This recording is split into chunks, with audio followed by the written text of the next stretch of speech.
Welcome to Sarhad Yunani Tibia Medical College.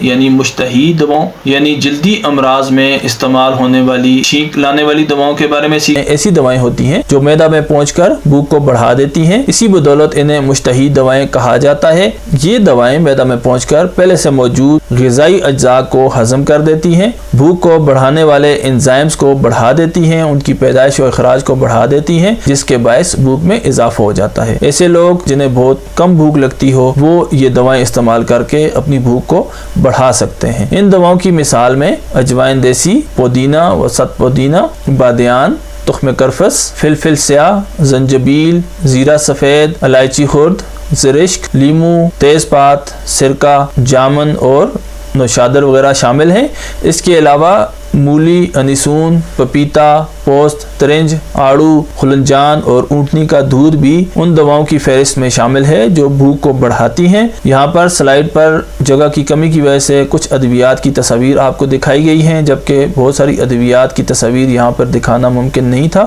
تو اس slide میں ہم جن دواؤں کا ذکر کر رہے ہیں تحریری صورت میں یا جن دواؤں کی آپ کو تصاویر دکھائی گئی ہیں، یہ تمام دوائیں معدہ میں پہنچ کر پہلے سے موجود غذا کو ہضم کرنے میں مدد فراہم کرتی ہیں، معدہ میں سے ان رطوبات کے اخراج کو اور پیدائش کو بڑھا دیتی ہیں جو ہاضمہ میں مددگار و معاون ہوتی ہیں، جیسا کہ ہائیڈروکلورک ایسڈ، پینکریاٹک جوس، بائل، پیپسین اور دیگر انزائمز جو نظام ہضم کو بڑھاتے ہیں، نظام ہضم کو بہتر بناتے ہیں، ان کی پیدائش و اخراج کو یہ دوائیں بڑھا دیتی ہیں، جس کے باعث معدہ میں پہنچنے والی غذا جلد ہضم ہو جاتی ہے۔ جب معدہ میں پہنچنے والی غذا جلد ہضم ہوگی تو بھوک زیادہ لگے گی۔ بعض اوقات کے وقت بے وقت کھانا کھانے سے معدہ کی جو پہلی غذا ہوتی ہے وہ صحیح طرح سے ہضم نہیں ہو پاتی، اور اس کے اوپر جب کوئی بندہ دوبارہ سے غذا کھا لیتا ہے تو پہلے سے جو غذا ہضم نہیں ہوئی وہ وہیں پر معدہ میں پڑی رہتی ہے اور تعفن کا باعث بنتی ہے، جبکہ معدہ نئی آنے والی غذا کی جانب متوجہ ہو جاتا ہے اور اس کے ہاضمہ میں مصروف ہو جاتا ہے۔ اس طرح سے